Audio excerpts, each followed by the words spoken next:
All right, guys, January 14th, only on DAZN. Dillon Danis taking on KSI. Dillon, what's happening, buddy? Feeling good, man. Training hard, a lot of sparring, switching over to boxing, so just feeling good.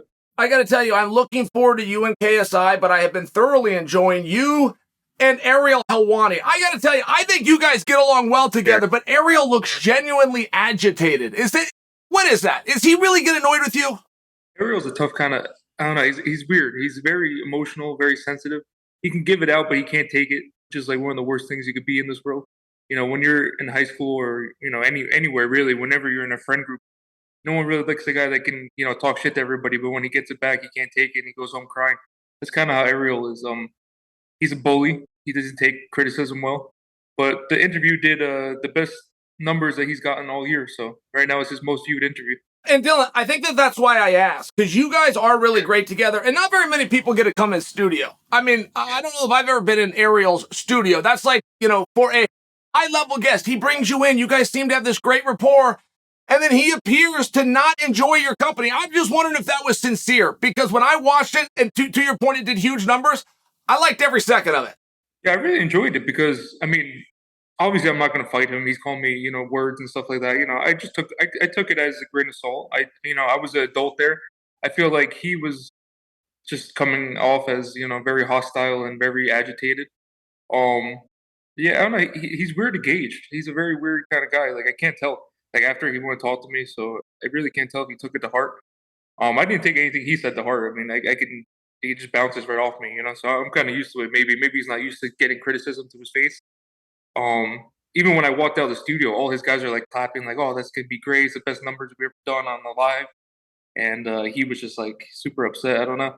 I heard he was on like estrogen, so like maybe he's on estrogen like replacement therapy or something. He's very emotional. All right, Dillon, let me switch gears. So I'm in Mexico. I'm going back a month ago. I'm in Mexico with my kids. I'm minding my own business. And getting an internet feed was actually tough where I was at. One of the few pieces of news I got was you going to a press conference for Misfits. Now, I didn't know you and KSI had any heat. I didn't know that this fight was going to be built. You end up in something in a parking lot with a bunch of boxers. And then the very next day it's announced you versus KSI. Where did that come from? Is that why they invited you in the first place? Was this a last minute thing? Because that's how I personally found out. Yeah, so originally I was going to fight Logan Paul.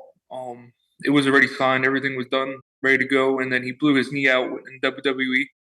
And he wanted me to wait for his knee surgery and stuff like that. And I was like, I'd rather just fight.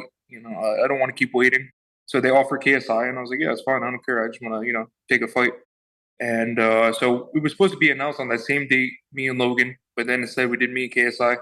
And I go to this event, and it's just like a shit show, to be honest. Like they had, I don't know, it's just like very run poorly. They have everybody around kind of trying to make a name. And I knew this was going to happen. I kind of told them that. I'm like, all these guys are, when I walk in, all their eyes are like beaming. Like, so, yeah, so I get there. Everything that happens. The security kind of takes me out back into the car, but the car is not there. So I'm like waiting. And then like everybody's coming out. And I'm like, all right, this is going to be, obviously one of those. And I'm with two people that don't know how to fight. So I'm trying to protect them. I'm trying to watch my back because there's people behind us, there's people to the left of us, there's people to the right. I don't even know who's even fighting who. There's like everybody's just throwing hands at me. So I'm like trying to like make sure I'm not like getting hit from behind and trying to watch for my people. It was fucked up, but it is what it is. I'm kind of used to it, but now I'm trying to digest that because I saw that clip, and I want to say the guy's name, Andre Taylor. Does that sound right? Bellator boxer or Bellator fighter, but he does some boxing. I didn't know who it was.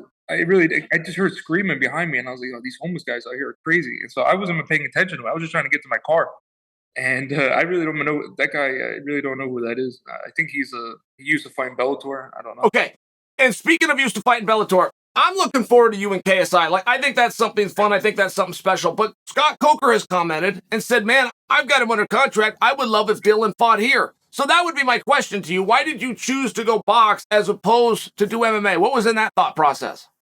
It's a lot of money to beat up a guy that doesn't know how to fight. But now, between us, I don't know when it's going to come out. I feel like this fight won't happen. I think that they're starting to get scared. I think they saw clips or people, like even you saying that I was going to win, and they're trying to make like weird things in the contract now 2 weeks before. I feel like they're looking for a way out. And if it does happen like that, I don't wait for nobody. I would jump on that Bellator card. I think it's March 2nd or 3rd, Fedor and Ryan Bader. I just keep moving. So whatever happens, happens. I don't need anybody. I just need myself. So if they want to go and make all these stupid rules in the fight, it's not a professional fight. So they're trying to like do everything handicap for me. And I'm not gonna settle like that. I'm not like Tyron Woodley that needs to pay child support for 8 baby mamas. I do what I want to do. So whatever happens, happens. I'll go back to what I do best: MMA, a real fight, not a half a fight with these guys that don't know how to fight. And you comment when this will come out. This is going to be 5 or 6 hours. When somebody sees this, it will have been done 5 or 6 hours ago. I want to say we're about 2 p.m. Eastern time for perspective, but is that something, I mean, is it possible that this fight gets canceled? Are you being sincere when you say that? I truly think that they're in over their head and they're trying to put like weird things. I don't know. I feel like they're just trying to handicap me, and I won't be the kind of guy that will go into these fights with these guys handicapped. Usually I really don't care, but it just seems like very, I don't know. It's just a lot of fishy things going on, and it's not on my side. I'm ready to go. I would love to know what you mean when you say handicap. Like, what are the new things they're suggesting? Something to do with the weight? Hydration clause where I can't be. So the fight's at 177, and I've been injured for 2 years, and I'm obviously a bigger guy, but I'll make the weight the day before, like everybody is. I'm a professional. I don't miss weight. They want me to be like 4 pounds a day, 4 pounds heavier the day of the fight by 4 p.m. 4 p.m. So the fight's at 7 or 8 o'clock, I don't know. And they want me to be weighing at 4 p.m. the day of the fight, only 4 pounds heavier, or 5 pounds or something, like something stupid. I don't know. I never heard of this before. And if every pound that I don't make the weight on the second day, I get a penalty, which is very heavy for each pound, which is the most stupidest thing I ever heard in my life. If I make weight the day before, why do I have to make weight again the day of the fight? And Dillon, I'll share with you, I have heard of those things before, but that's preset ahead of time. To your point, to come in 2 weeks before and try to change anything. And some of the fans don't always understand that. Why, if he was 177 today, why can't he be 180 tomorrow? It's really hard to articulate, but fellow competitors know. Like, that's just not the way this game is played. You go rehydrate, you go for a walk, you take a nap. You make weight the day before, right? That doesn't make any sense. That's what fighter the next day is only 2-3 pounds heavier than what he was? Maybe someone like a Frankie Edgar at 155, but that's unheard of. No, I fully agree with you on this. And if you wanted to manipulate that, if that was something you had a question, then you would have the weigh in closer to the fight. But once it's done, it's done. I fully concede to you on that point. If he's so confident and he's talking all this shit, like, I don't understand why he would need to even do that. Well, let's talk about him. Let's talk about KSI for a second, because I do see where he gets a lot of heat. I thought he was a rapper, but people say no, he was like a YouTube celebrity. The bottom line is that dude can fight. He beat up 2 guys in one night at some point. I didn't watch the thing, but I read about it. I mean, he's a very legit opponent. And I would just ask you about that. I mean, there's a lot that comes with Dillon Danis, but there's a lot that comes with KSI, which equals a lot of pressure on both guys. I don't see his skill level very high. I think he has 1 or 2 shots that he throws, and they're very, very basic. I'm not a crazy boxer, but even for me, I see him as being slow. Overhand shots are very easy to telegraph. I don't feel pressure for this. I mean, I'm a jiu-jitsu guy going into boxing, and no other jiu-jitsu guy or a grappler would do that. I think that I train a lot of jiu-jitsu for this fight. I think that it's going to be easy. I'm going to be able to manipulate him the way I want. I don't think he's ever felt pressure like I'm going to put on him.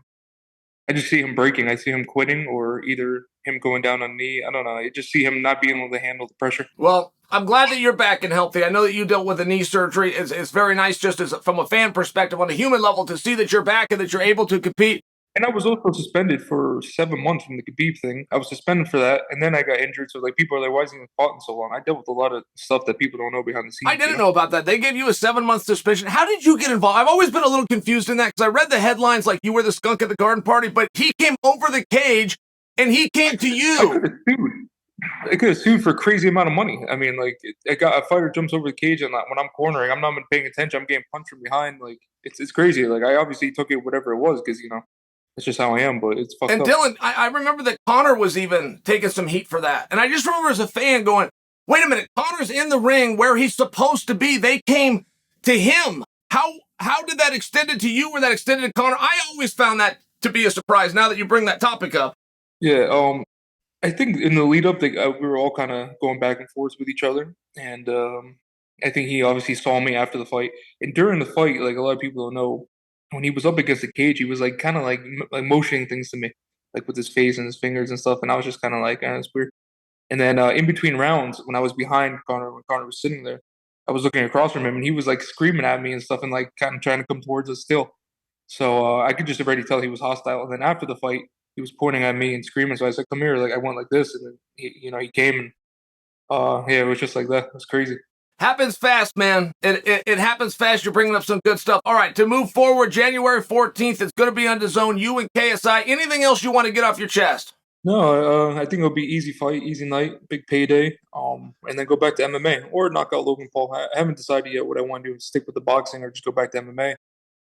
But I miss doing, full fighting. Just fake, not fake, just half a fight. It's not for me.